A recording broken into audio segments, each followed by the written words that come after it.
Next is Committee Chair Laura Belknap on Standards and Assessment. Thank you, Chair. First, I want to thank our staff and the board members. We had a couple of heavy lifts, and our board members were all engaged, and I so appreciate our committee. We passed our minutes unanimously. Then we had a discussion with Representative Justin Fosson, and I'm sure some of you have read about it. He talked about the bill that he has opened on reproductive health and several resource models. He wants to do something with online and have it be an opt-in resource for parents to use. He did hold meetings with different stakeholders, which you can read there of who it was. We asked him several times if he's working on this, that we could be involved in this. I know that there's been different concerns coming out about this, but he was very willing to listen to us. That doesn't mean it'll change anything, but listen to us. And there was no motion. Then we had a report from the Digital Teaching and Learning. We've had Sarah Young coming every month to give us reports. I think it's kind of interesting to note that Beehive Science and Technology Academy was named an Apple Distinguished School. And then there were other awards here that were given. I think it's pretty exciting if you want to read about JUAB Logan and Mountain Heights Academy here. Sarah and her team also presented at Excel in Ed this past month. I think that's pretty cool.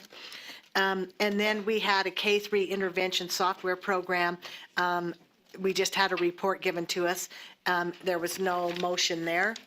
Then we had an update on the Drinking Prevention Advisory Council. The council committee was just getting going, so there wasn't a lot to be discussed at that point. So there was no motion. We worked on Board Policy 3002. It's a standards review committee.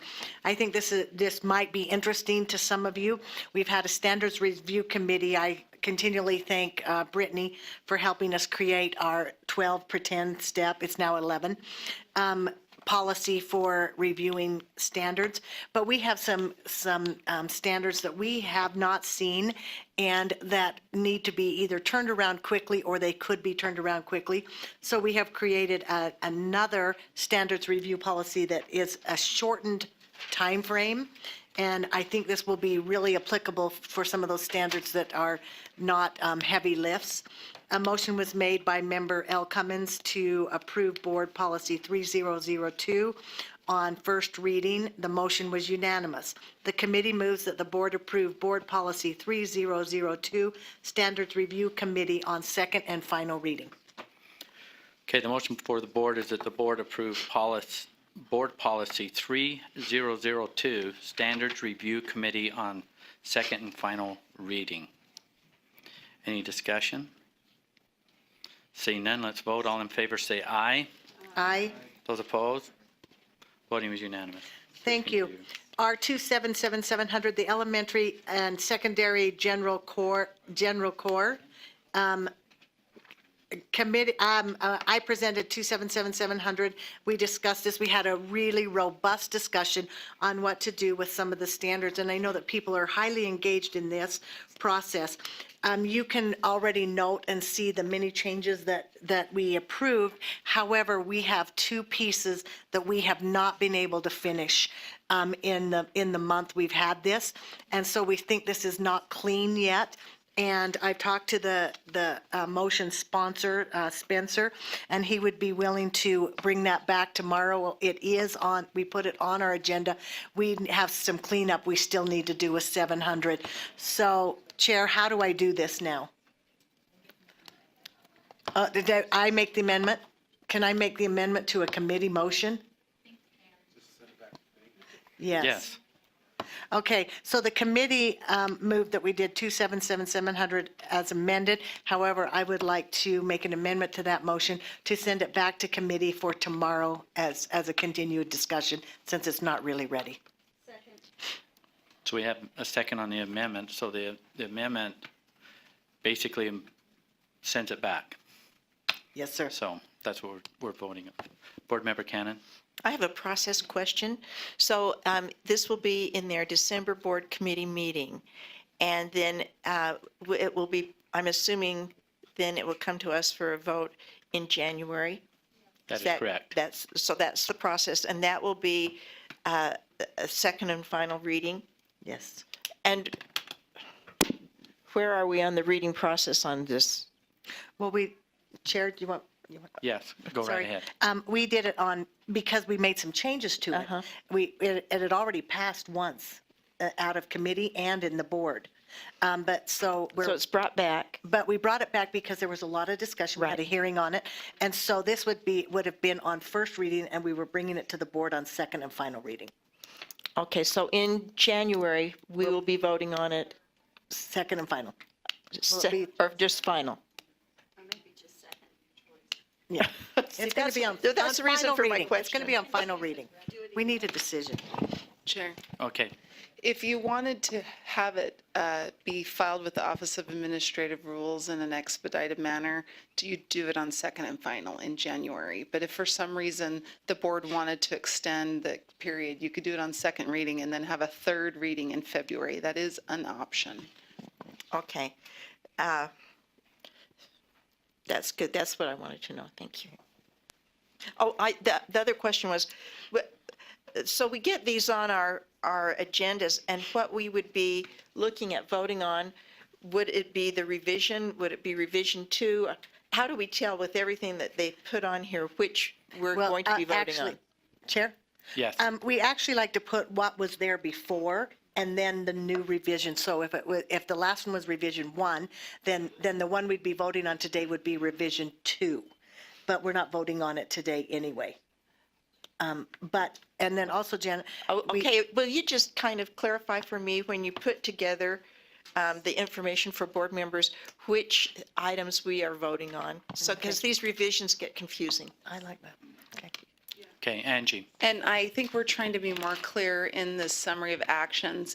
For example, this Rule 700, the revision 1 wasn't prepared before the meeting or during it, but the discussion and there were written notes that Ben and I prepared during the meeting, and then we prepared revision 1, which was available the Monday after the board meeting. But that was essentially the committee's motion. So the motion would say that we pass our 277-700 revision 1. But then if we had minor changes or even significant changes, you, for example, could have actually worked with me on a revision 2, and you could have made a substitute motion, or the chair could have made a substitute motion to actually pass revision 2 or revision 3. So it is very important that we're tracking those revisions, and I'm always happy to answer questions. But in this case, revision 1 was the product of what the committee decided on. That's what they passed out. But there's a revision 2 that will likely be considered tomorrow.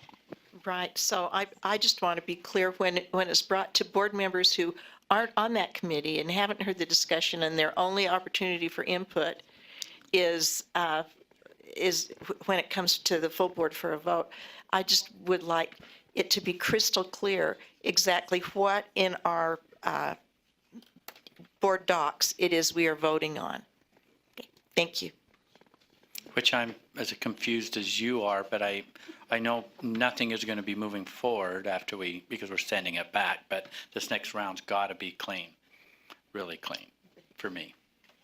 Okay, any further discussion on the motion that's going back to committee? Board member. Chair, I just wanted to make a comment, that another reason why we're bringing this back on final reading is because we need, districts and schools need time to prepare for this. So if we can get it done in January, that'd be great.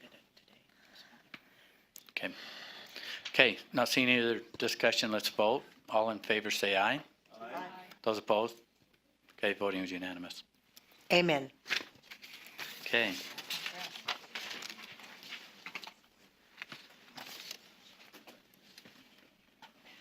Where are we at? Lunch. Okay. You bet. Superintendent? Yeah, so if we could make sure that any staff who would normally have access to lunch, that you make sure that the board gets through today, and perhaps plan on your own lunch. That's all I'm going to say. We're you know what, we're actually a little ahead of schedule, is that correct? So can we get the audit committee report?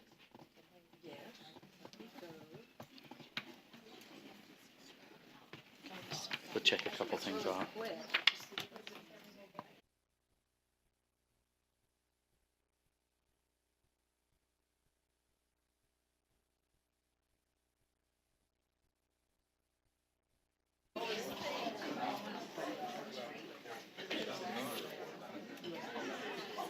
There's no action for the full board.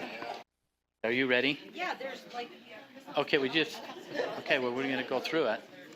Okay, we're going to turn the mic over to Vice Chair Terrell Warner, who chairs the audit committee. So in the audit committee, we basically approved an internal audit charter and reviewed a list of what are we talking about? What are those on the scale of 1 to 3? Our risks. Our risks. And you can read your documentation on the file. Can I And add one yes. comment? So maybe just one other comment. Later this afternoon, the legislative auditors that just completed the audit, a performance audit of a few programs, looking kind of historically at those programs, they will be coming to present. It's a presentation that they brought before the legislative audit subcommittee. A few weeks ago, it was referenced earlier, it mentioned turnover, that kind of a thing, but they will be here this afternoon. That is included, it's included in your board docs material, but those audits, the audits that are ongoing, are also, we track those. We provide them as part of the audit committee materials that you get each month. So if you have questions about ongoing audits, feel free to ask at any point in time, but the legislative auditors will be here this afternoon to present on a recently completed audit. And that was at the suggestion of the legislative audit subcommittee. And I didn't introduce myself. Debbie Davis, Director of Internal Audit. I apologize. Terrell, do you have anything else you want to report? Nope, that's basically where we are. Okay, Thank you. board members, we're a little bit ahead of schedule. I know lunch is available, so if you'd quickly take care of business, as soon as we get back in here, we're going to go into executive session. So we'll go from there.